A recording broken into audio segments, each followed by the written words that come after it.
Hey, everybody. Welcome to the Santita Jackson Show on AM 950 Radio, the voice of progressive Minnesota. It's a joy to be with you today. Can you believe that we're almost at Labor Day? Can you believe that it's election 2024? I feel like it's still 2020. Do, do, do, do, do, do, do, do. That's how I feel. But guess what? The election is November 5th. We are right down the street from it. And oh man, we thought everything was predetermined at the beginning of the year, right? Well, man plans, God laughs. How about that part? Yeah. So, but I don't know. Mark Fancher kept saying Biden's not going to be on that ticket. He kept saying it.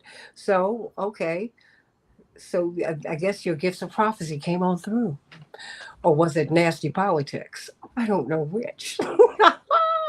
Oh boy, I'm Santita Jackson. It's a joy to be with you today. I want you to meet Andre, my god brother, and Shadow Star Ace from Reno, Nevada. Hey, I love it. Was it Nevada? Correct me if I'm incorrect. And of course, I want you all to please participate in this conversation. In the first hour, we're talking about the polls.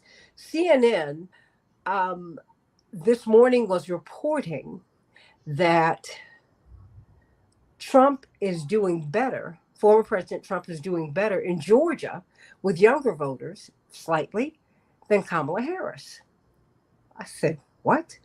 How can that be? But they are down there, the Harris Waltz ticket, and they're meeting with people and campaigning, and that's a great thing.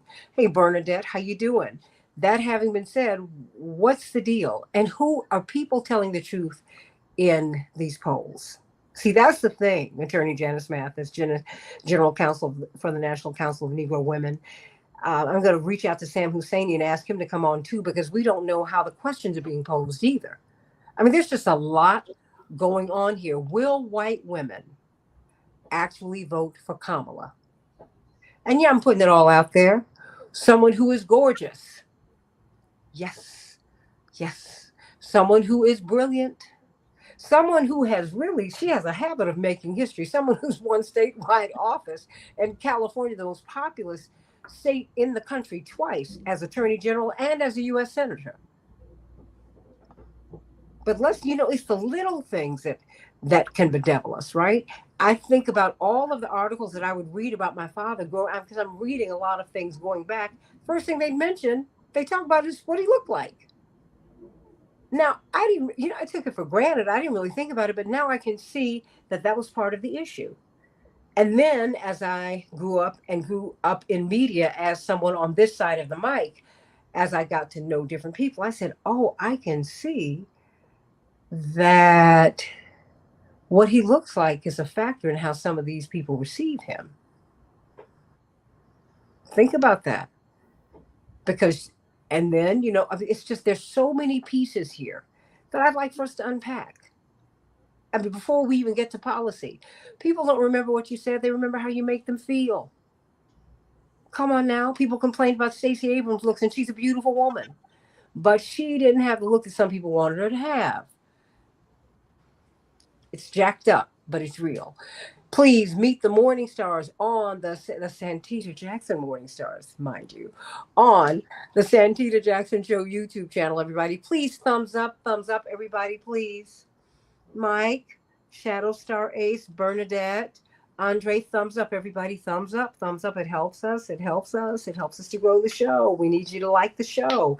And go to Santita Jackson and Friends on Facebook.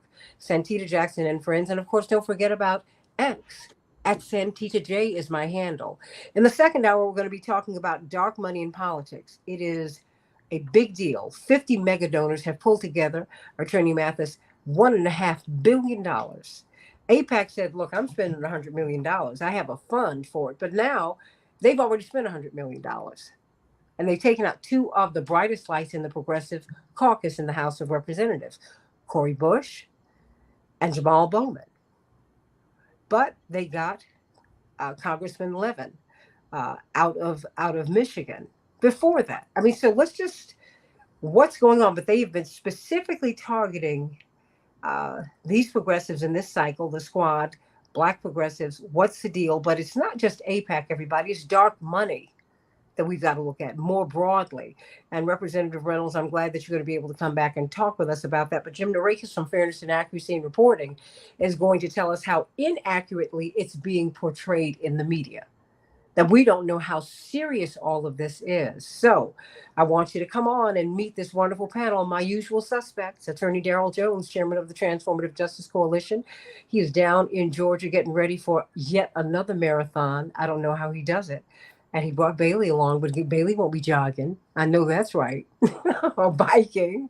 And of course, we have got Texas State Representative Ron Reynolds and National Conference of Black Lawyers brilliant author and writer and opiner, Attorney Mark Fancher. But let's start with you, Attorney Janice Mathis, who is the General Counsel, former Executive Director of the National Council of Negro Women, Senior Vice President from Rainbow Push. I have to put that out there because with Reverend Jackson, you never stop working for him. You kind of do that forever. Yeah, we all know that. That having been said, what do you make of these polls? Because now, even with, to me, all of the advantages, the breath of fresh air that Vice President Kamala Harris has been, the race is still tighter than this. And I can't help but wonder. See, Hillary Clinton was up by 7, 8 points at this point in her campaign. I can't help but wonder, whew, what's really going on here? And why is the race so tight? Attorney Janice Mathis, National Council of Negro Women. Well, first of all, Santita, my sister, thank you for having me on the show. I appreciate it. It's always good to see my friends Daryl and Ron and Mark. It's good to be here with all of you.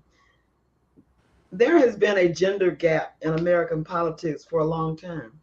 It probably goes back 40 years or so. More women prefer Democrats in national elections than do Republicans.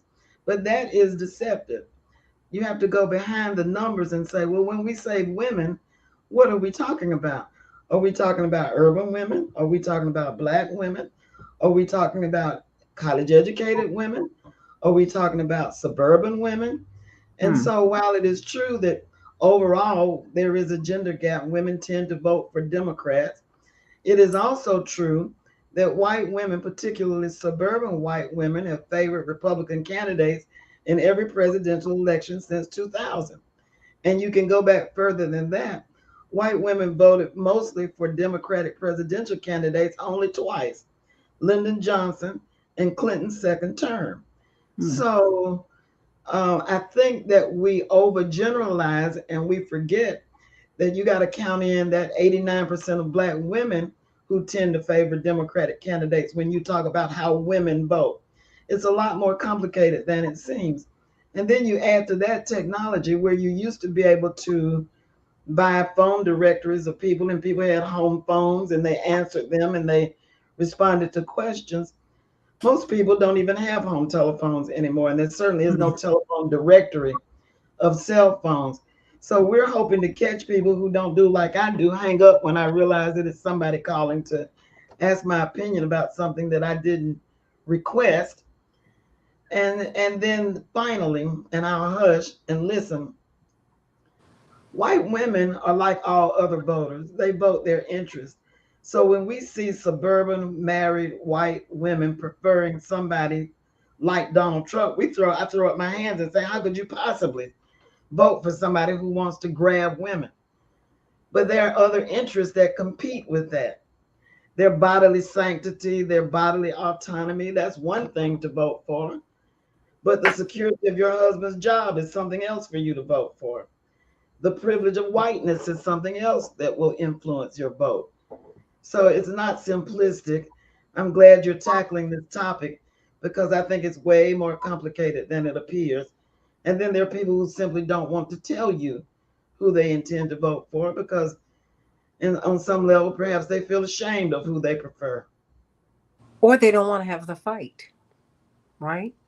I mean, it's just, it seems like this just because we're in such a contentious political and, well, social, political, and cultural environment. We have the political wars, the cultural wars, the social wars.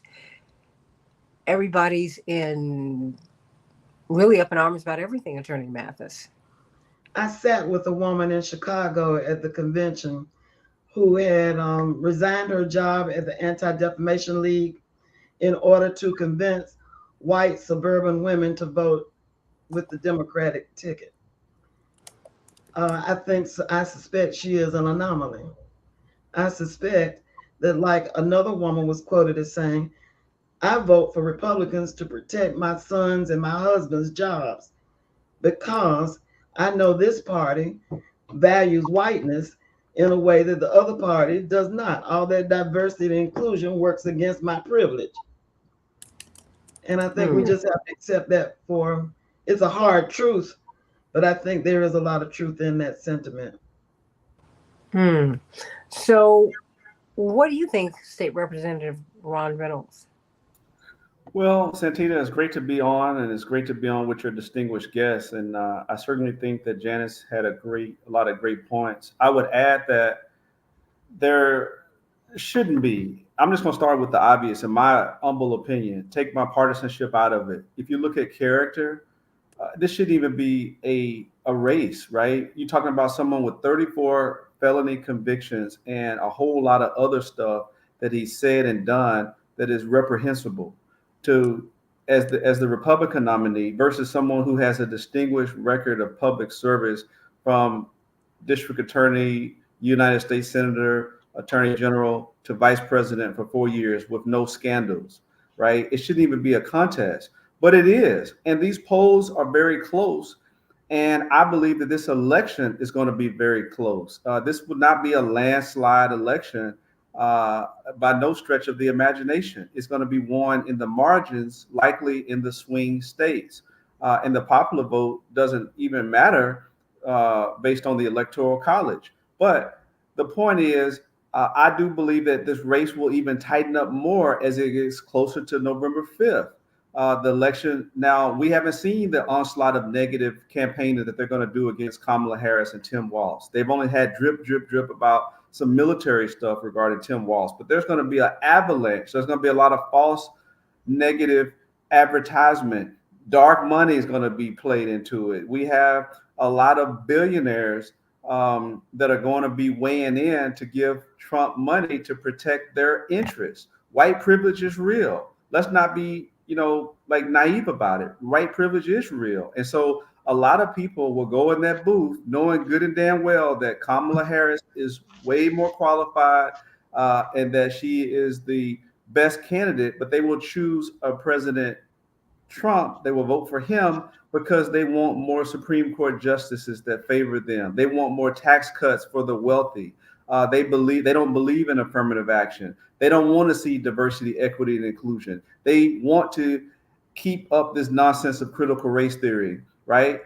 So those are realities. They don't tell you that stuff out loud, right? These are the closet people that go smile in your face and pat you on the back, but they really harbor resentment and they prefer their white privilege. Then you have others who want to see a better society and they want to see more diversity and more inclusion. So this is going to be a very close race that will come down to the margins. So we can't let our foot off the gas. We have to stay vigilant, and it's going to come down to a lot of voters who will make the decision on the margins. And that means black men are in play. Everyone, every demographic, but black women have been reliably solid Democrat voters. They have been the most solid, reliable voter for any demographic, right? Kudos to black women. A lot of black men, particularly younger black men, are being more allured and attracted to a Trump presidency. And so we're going to have to deal with that reality and not, pretend it like it doesn't exist and have trusted messengers appeal, not taking the black vote for granted. That's one of the things the Democratic Party has done in the past, and I've criticized them. Spend money on black media, spend money with black surrogate, black consultants, and not use us as an afterthought. We've been guilty of that. So, Santita, I've been in those rooms where I've criticized my own party for taking the black vote for granted. They court everybody with resources, and then they want to give the black community crumbs. I said enough of that. We're not going to be able to go and reach these people, these low propensity voters if we're going to have the same playbook. So the Democratic Party is going to have to be serious about courting these black men and these black voters in these underserved communities that lack resources, that have been given a lot of broken promises, and they're going to have to deliver in order to get the vote that they need in order to secure a victory. You know, please, Daryl, what are your thoughts? Well, Santita, it's always exciting to hear Representative Reynolds and Janice Mathis do just eloquent analysis, just on point analysis. I get excited with this election. I am truly excited with what I see going on. And I think that, here's the reason why. When I think back to before there was a Vice President Harris running for president, there wasn't a lot of discussion about the young voters and what was going to happen. Most of the thought was that the young voters were not going to show up for then President Biden in this election series. And it was almost like a funeral purge, a funeral procession that folks were going into from the Democratic side. Now that you have this Vice President Harris, right, within 30 days of her announcing that she's running, over 100,000 folks registered to vote. And of that 100,000, 85% were young voters, were Gen Z voters that are coming to the polls that are saying, I now am interested. I now see myself. I now see a reason for me to get involved. And so when I think about Georgia, and I think about this close number where I think it's like 48.9 for Harris and 48% for former President Trump, I was like, this is awesome for Vice President Harris because President Biden was losing in Georgia. So this shows the progress that she's making there. I see this thing as being on an upswing for her. I think about all that's going on in that light. And I'm like, if you are a Democrat and if you're pulling for Vice President Harris, you're in a very good position right now. It's not a position where you can stop, because clearly, the push is going to continue. But you're in a strong position in terms of where you would want to be at this point in this election. And now the question becomes, how much more can you put? Folks think about Georgia, they think about Atlanta. That's usually what their focus is. But there's a whole lot more to Georgia than Atlanta. And when you get to those rural areas, you're going to have some young voters that are Trump supporters that are going to be coming out. You're going to have a lot of folks in these rural areas that are going to be anti-Harris, that are going to be inspired to come out. So, it's really exciting for me from the person that's in the street that wants young voters to come and participate in this democracy.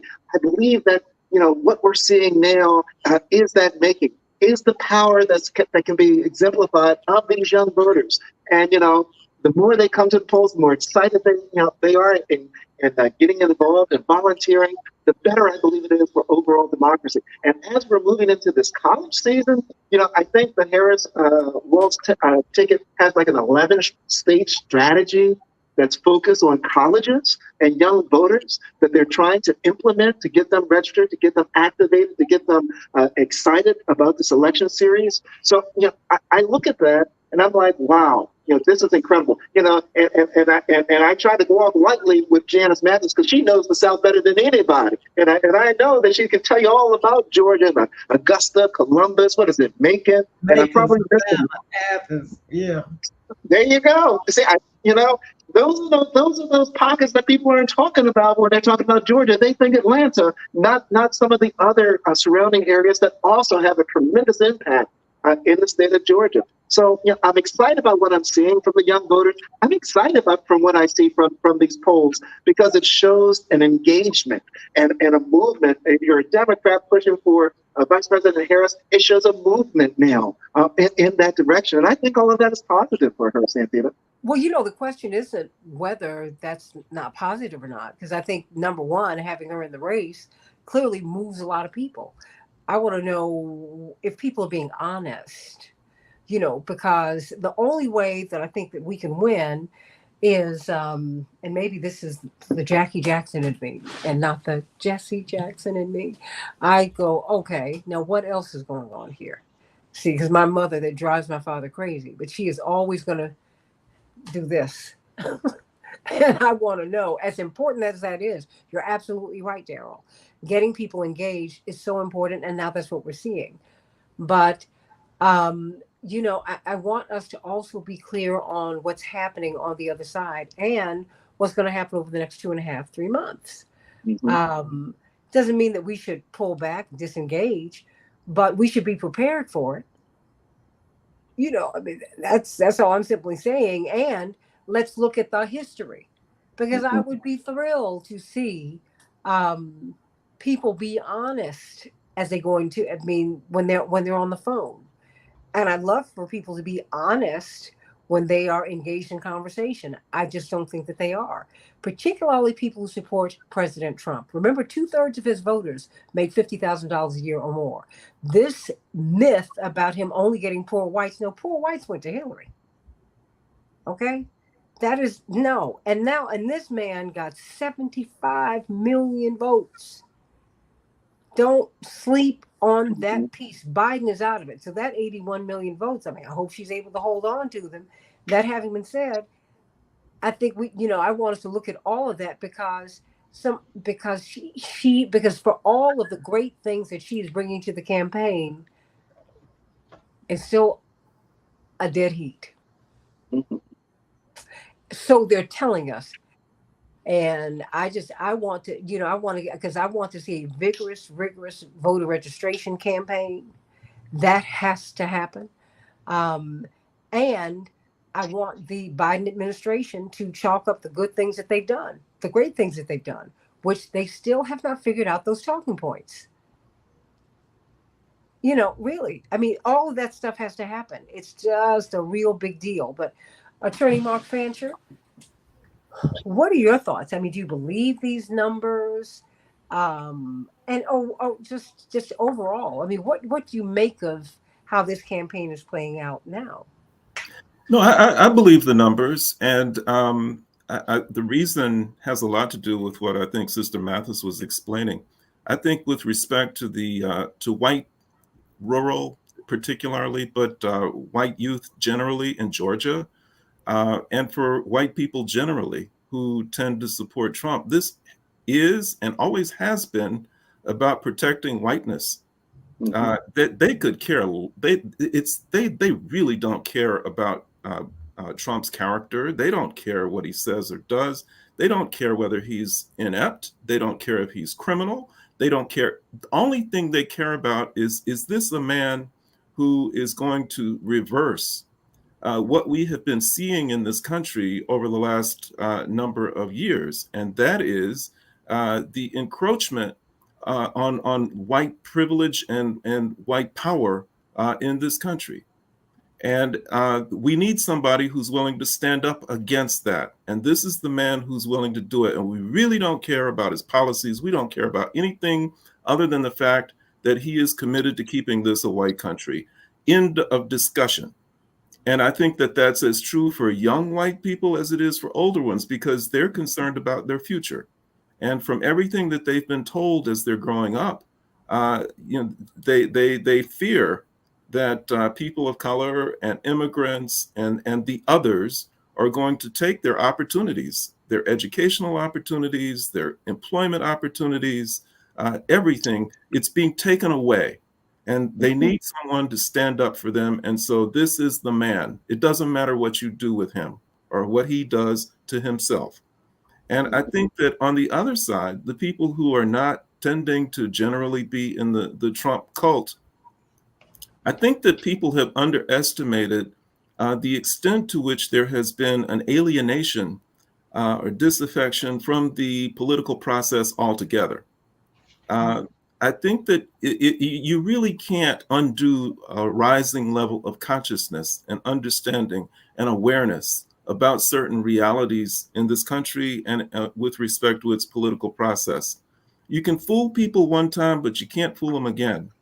And I think that when they have had the experience of watching an Obama campaign, particularly the first one, which was built on the idea of this being cloaked as a political campaign, but really a mass movement, one that was based on hope, one that was based on the promise of government serving the people.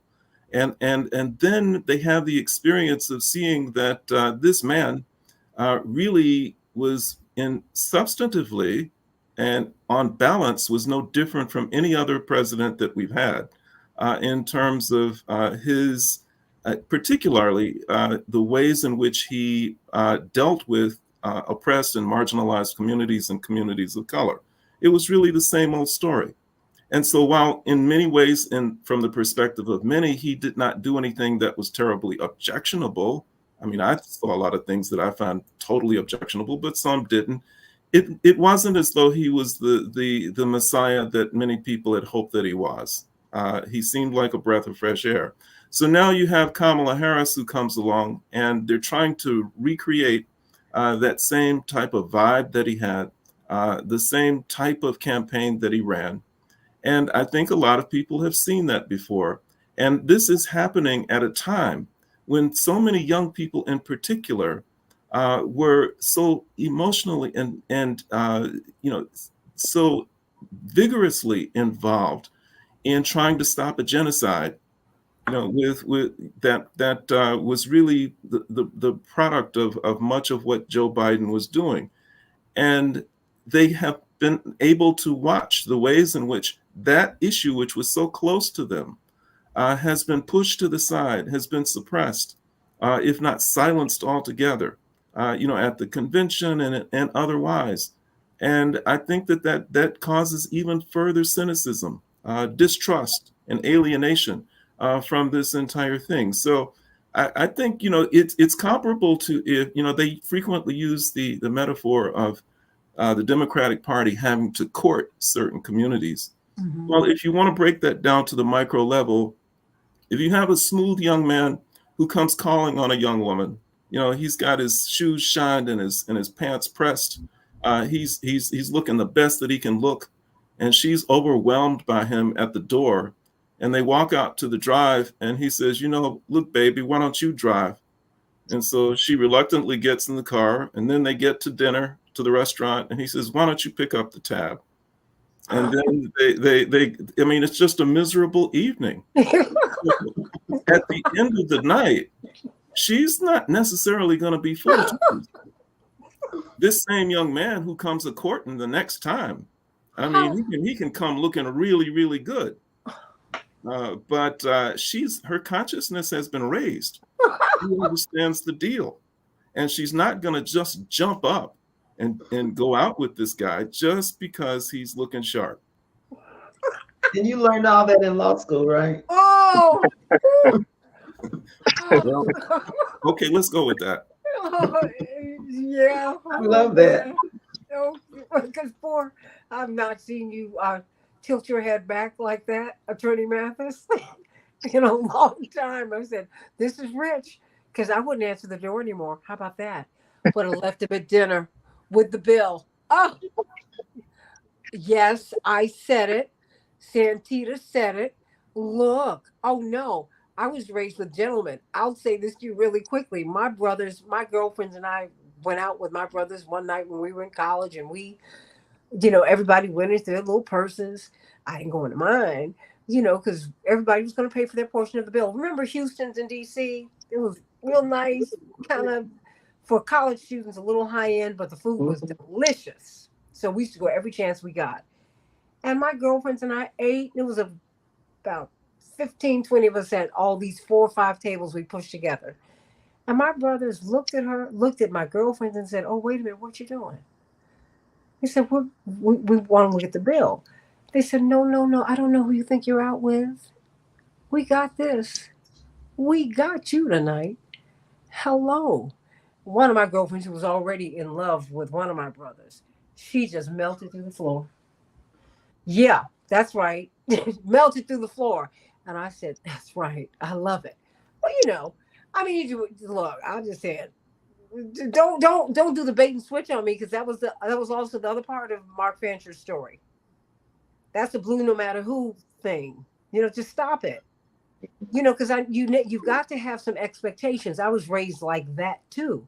You can't just no, no, no, no. My father said, "Keep your standards high." Now also be understanding, because you are in college and you have more resources than maybe the average person. So don't you put that kind of pressure on a young man you're going out with either. My father was not, he was not insensitive because he's someone who worked through school. He said, now I don't want you to be that caught up that character takes a backseat to credit. Okay. So, I do the credit check before I do the character check. Okay. I mean, I do the character check before I do the credit check. You can fix your credit. Character, that has to be built over a lifetime. So there we go. So I mean, so what are you hearing, Representative Reynolds? Because you were at the convention, you were a delegate, and it was a brilliantly put together convention. For people who are really into celebrity, um, and just the excitement. I mean, because also many of us were breathless because my goodness, it was supposed to have been Biden's convention.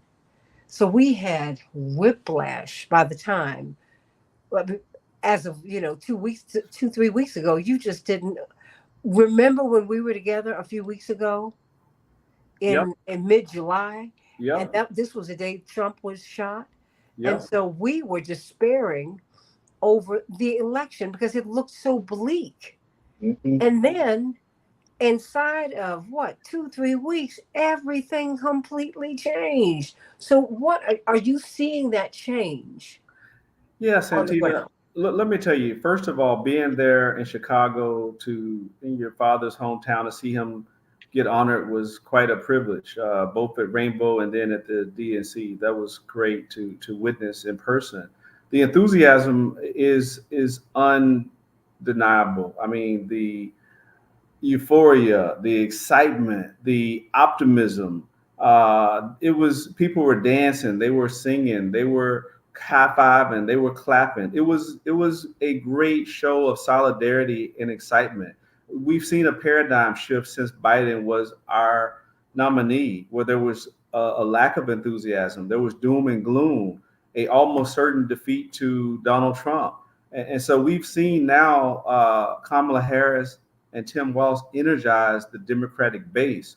That doesn't mean that the election is won. It just means that right now you're seeing, as Daryl talked about, a surge in donations, a surge in volunteers, a surge in voters who are registering, first time donors.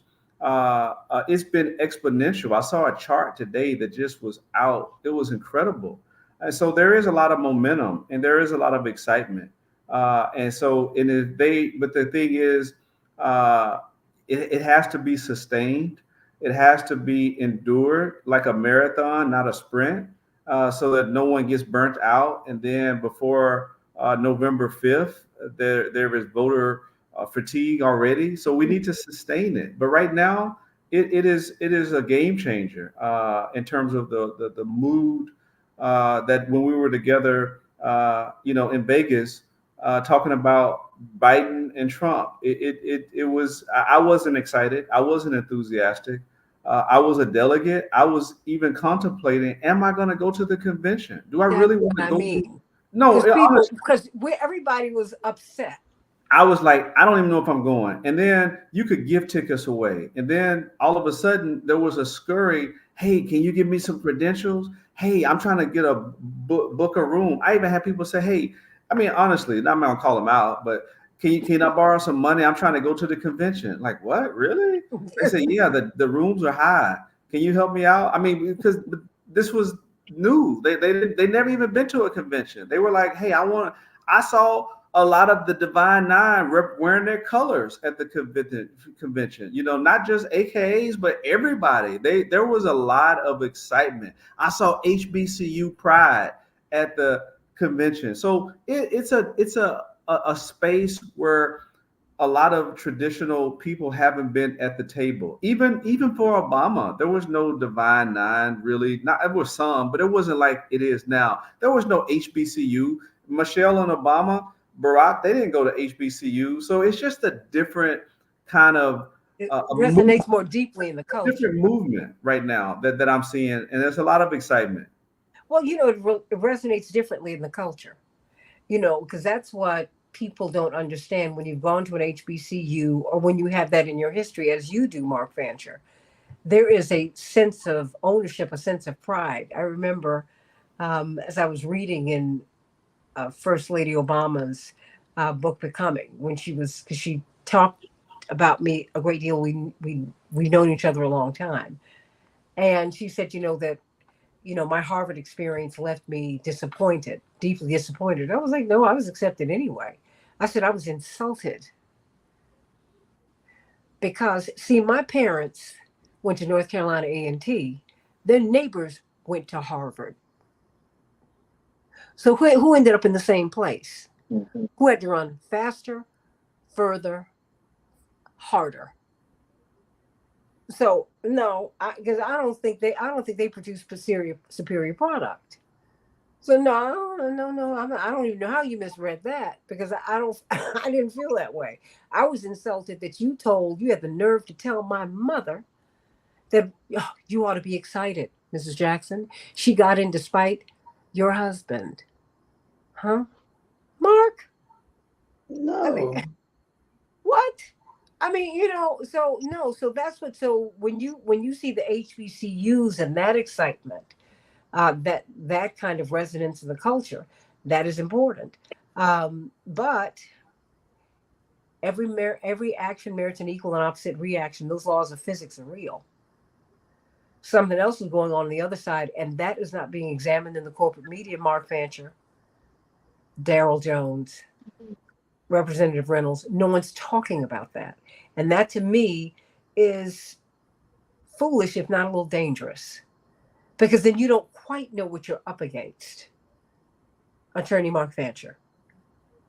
We can get lulled into a false sense of security, like, oh, we got this. I'm like, no, you still need to have a robust voter registration campaign. Pew still shows that her numbers in the Black community are at 78% support. She needs to be well into the 90s in order to have a fighting chance, and a huge voter registration effort that must accompany that as well. And so don't call me Miss Doom and Gloom, because that's not where I am. And Chaparral says, oh, here comes Chaparral. This boils down to, will white women vote with their husbands or with their, well, let's say with their feminine parts? She also needs to be firm on her Gaza policy. She can't alienate 1 million voters who want an end to this war. She's speaking of uncommitted. Anyone want to take a stab at that? I met in Chicago with a group of young folk from Uncommitted. And my political chops, to what extent I have them, was earned at your father's 1988 convention when we argued on the Democratic platform for land for peace and a two-state solution. And the looks we got for making that argument in 1988 made you feel as if you were about to be run out of the hall, You were although about we were to be. You bona were. fide delegates. No, you were about to be run out the hall. And I Yep. think that Black folk, conscious folk of every stripe, understand that what's going on in Gaza and Israel is unconscionable, and that we have a heavy price to pay for what we have tolerated and supported. And I was pleased to hear Kamala Harris say early on, Israel has a right to defend itself, but it matters how they do it. And she's got to keep saying it, and she's got to say it with even more vigor and more insistence, because it looks like the situation is stalemated right now, and we need that to move. I also want to say just a word about Democrats taking Black folk for granted. Certainly they have. But I would say this about it too. There are no more pragmatic voters in the United States than Black folk, particularly Black women. Mm-hmm. I remember Joe Biden coming to South Carolina to eulogize Strom Thurmond. So there was no love lost. I remember Joe Biden in the days of Clarence Thomas being confirmed for the Supreme Court. He has been a disappointment. But when it came down to who could beat Donald Trump, I was ready, like most Black women, to vote for Donald Duck to keep Donald Trump out of the White House. That's the level of pragmatism and ownership that Black women feel about this politics. It is not naive or silly or foolish to use your vote in strategic ways that you think will do the most long-term good. Having said that, I was also on the phone with a friend of mine yesterday talking about how many billions of dollars in media that the Democratic Party has to spend and how little of it so far has been committed to Black owned media. That we must confront. We cannot tolerate the wealth that is being displayed for the campaign, and they deserve it. But they must spend it in ways that reflect what the base of their support is, and that is with Black-owned media. You're not going to get everything you need from MSNBC and CNN and these other outlets. Nothing wrong with them. We need all of that, but we also need indigenous media like we have in Chicago and Atlanta and other places in NPA to help carry the message because it is credible. It's credible when it comes from those sources. Well, you know, and I think it is one of the things that Reverend Jackson did when he was a candidate was make that part of his demand of the party that you apportion monies to black owned media, that you have Black people cover the candidacies. I mean, these things did not happen. He used his candidacies. He used his campaigns to advocate for us because Black people, you all at that time, did not cover presidential campaigns. We Right. did not get. You remember that, Attorney Mathis? I didn't realize you were still there. We did not. We were. There were very few of us on the Democratic National Committee, and those of us who were there, we were window dressing.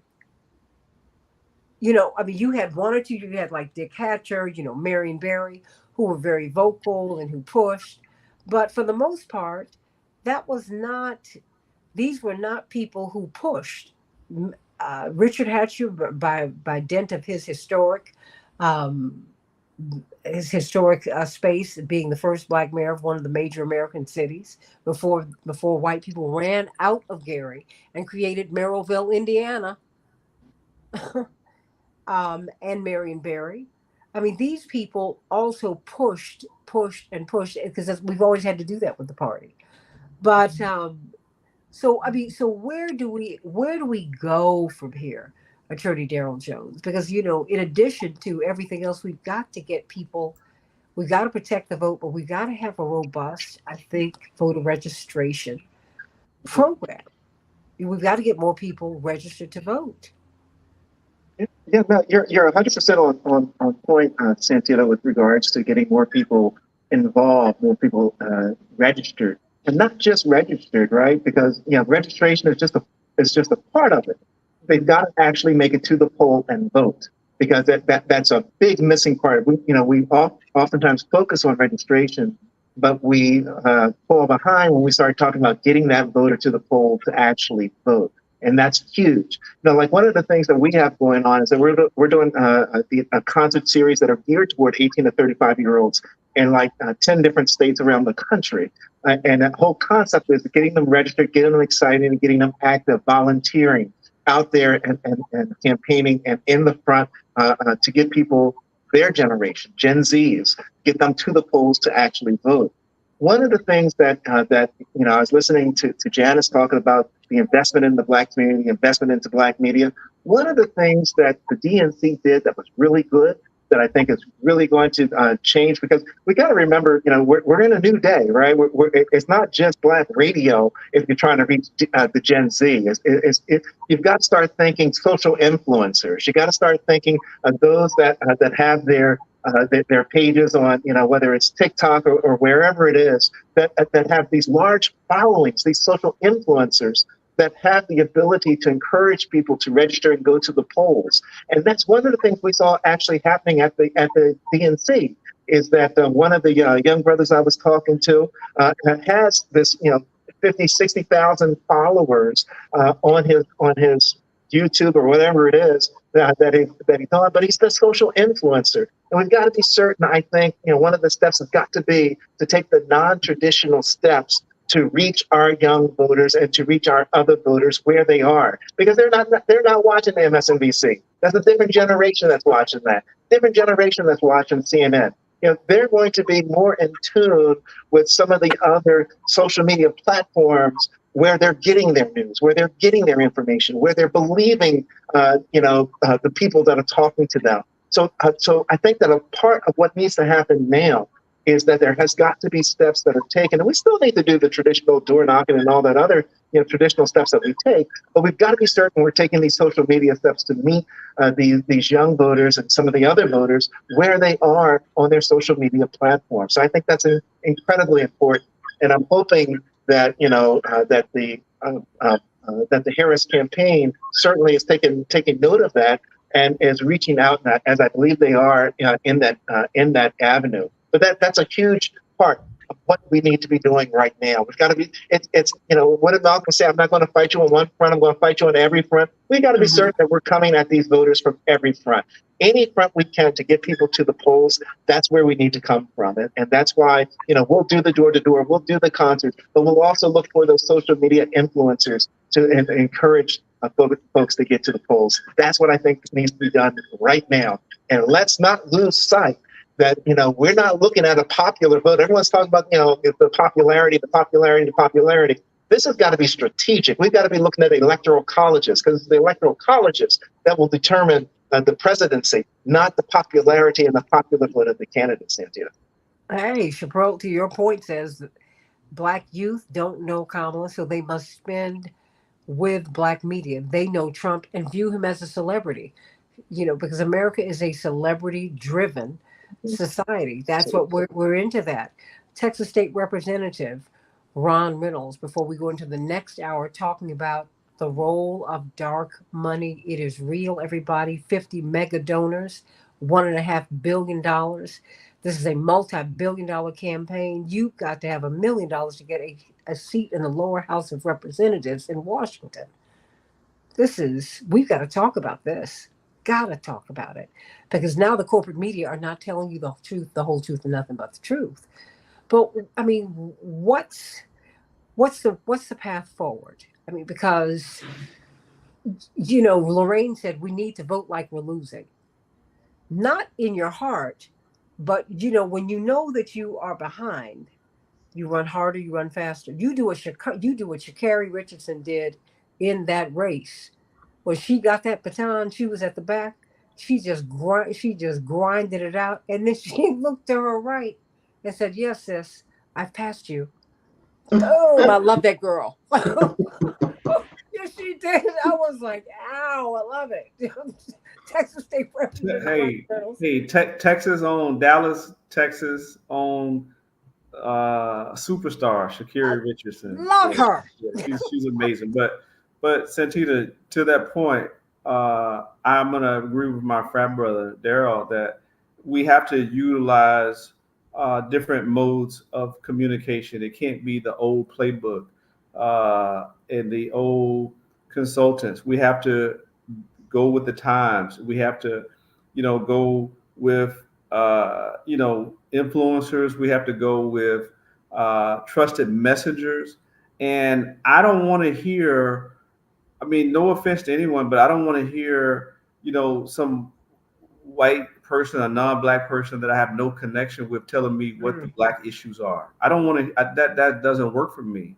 So we need trusted messengers that people can identify with. We need, to engage the young people. And so it is prudent that the DNC and these operations are funding these Black consultants and these Black media, whether it's, through Black print, through NMPA, through the, organizations. There's some great organizations out there that are doing great work that need resources, right? When I see all this money raised and then I see how little is spent and reinvested in the Black community, I'm troubled by that. Yeah. You got too many of us that have a seat at the table, and I'm saying Black folks that are in positions of authority that don't say nothing as long as they're benefiting from it. But we can't have this Clarence Thomas type of mentality that as long as I get mine, I'm gonna throw the letter down and I ain't worried about nobody else. All of us are on the backs of others. So let's use our voice when we have a seat at the table and say, hey, what about Transformative Justice Coalition? What about Rainbow Push? What about NAACP? What about da da da da da? So that's the NCNW. yeah, exactly. Where are they at? Well, I haven't seen them. Where's our money? Where's our investment in that organization? Right? That does then it's crickets. So we have to demand that, and that is the way we're going to change and reach these people when we make in the necessary investments to our trusted community allies that know the community. I don't like it when we go and invest in other people to go to other states where there are people on the ground that live there that know the community versus someone who has to put in a GPS. They ain't never heard of the hood and this location, and they're afraid to go there when we got people there can reach them that know them. So that's what I'm hoping that we can do is to utilize folks that are on the ground, that are local, and stop taking us for granted. And that's one of the things that I'm going to say it again, even through redundancy, that the Democratic Party, if you're listening, stop taking Black folks for granted, period. End of story. Well, I don't think when you bring in Lil John, I don't think you're taking them for granted, but I think somebody's hearing you. Yeah, well, good. Oh, okay. It's about time, right? Yeah. It's about time. Okay, I'll go with that. That's a start. That's a start. We got a long way to go. I mean, a long way to go. When you start talking about equal pay for equal work and pay parity, the spending is unreal when these white consultants. I mean, I'm just keeping it real, y'all. And they take us for granted far too often. And I said enough is enough. And then you come and read me the riot act about voting. I mean, so yeah. Don't you tell me because I'm voting. Right. Yeah. Stop telling the lie about the vote about Trump. I voted. You voted for him. So don't come at me. Thank you. And what if you feel you need to correct it, then do that. But don't you come to me because I did my part. Stop. And don't come with your pink hats talking about reproductive freedom either. Oh, look, wait a minute. Because first of all, I got to pay for the baby if I decide to have the child. Once the child gets here, and you're not talking about that. And you're not, and I'm going to need to live to give birth to the child, which Black women don't do. Thank you. So just stop it. Just, you know what? I have a different set of issues, different set of concerns, and they need to be heard. If you want my vote, and I have stipulations on my vote, because you're not going to use a person to frighten me. I'm an adult. Black people lived through slavery. We survived it. I'm not frightened by anything anymore. That's the unintended consequence of that piece. Snap, snap, snap. Excuse me, Mark Fancher, before we go, because I only have about 3 minutes left here. Yeah. Attorney Mark Fancher. Yeah, in terms of the way forward, I think that particularly Black people, we need to grow a little bit more. For so long, the belief has been that the white folks' ice is colder. And we have grown in the sense that now when we're confronted with Howard versus Harvard, we see Howard as being a better alternative. But we have not grown with respect to the Democratic Party. We still believe that for our political engagement, for our political work, and for our political agenda, we have to do it through that structure, and that we have to secure control of the elected positions that the oppressors have presented to us. I think we make a grave error when we begin to define our identity by whether we're Democrats or not. We have to define our identity as free-thinking, self-determining Black people who have an agenda that may or may not be tied to the agendas of either of the parties or neither of the parties, because our reality is a grave one. We have to be aware enough to understand that when we have someone complaining about what's happening in Gaza, that we don't immediately and impulsively say that's somebody else's issue. The very forces that are killing all of those Palestinians are the same forces that are killing us in this country. Ultimately, it's the same people, it's the same forces. And our interests are better served by joining in solidarity with Palestinians who are oppressed, people in Africa who are oppressed, people in Central and South America who are oppressed, and working against a shared enemy. And we also have to understand that what we want may not be the best thing for us. And to the extent that we're going to get an alternative that we don't want, we need to be prepared to deal with the consequences, because everybody seems to want Kamala Harris to win. But if she wins, as Black people, we're confronted with a new danger. We're confronted with the danger of very confused white racists who are going to want to vent their hatred on somebody, which is most likely us. Are we prepared to deal with that? Have we given even a thought to the blowback and the repercussions of a Harris victory? So we can't think that the Democratic Party is exclusively setting and defining our agenda and meeting our needs. They're thinking about surviving as the Democratic Party. As Black people, as oppressed people, we need to think about what it takes for us to survive, what it takes for us. And it may mean destroying the Democratic Party, destroying the Republican Party, building something that's completely new, and defining ourselves not defining ourselves as Democrats, but maybe not even defining ourselves as Americans. Maybe we're part of something global, something bigger, something more powerful, and that's better suited for us than what we've been handed. I'll let you close out. I only have a minute for you, Attorney Mathis, General Counsel, National Council of Negro Women. Everybody, please join that organization and the Transformative Justice Coalition. And of course, meet Daryl every Tuesday with Barbara Arnwine at 12 noon Eastern Standard Time on WOL. And how can we hear Sisters in Law, Attorney Mathis, before you give us your closing thought? Thank you, Santita. We have been doing a breakdown on Project 2025 for the last several weeks, and you can find us at Sisters in Law at Facebook. Sisters in Law on Facebook. We put up a new blog every Sunday evening. All right, I love it. 1 minute, you close us out. Janice Mathis? Oh, Last minute belongs to you, yeah. I want to have lunch with Dr. Francher, because I think that young folk have grasped the idea that we're not Democrats or Americans for that matter. That we care about what's going on in the Sudan. We care about a host of issues. And frankly, Jesse Jackson was the first globalist I knew personally who led us there and refused to accept. When we talk about the Democratic Party is run mostly by us. The chair of the Democratic Party and the women who put the convention together, it's mostly the Democratic Party that Jesse Jackson built. Now, we may not like it.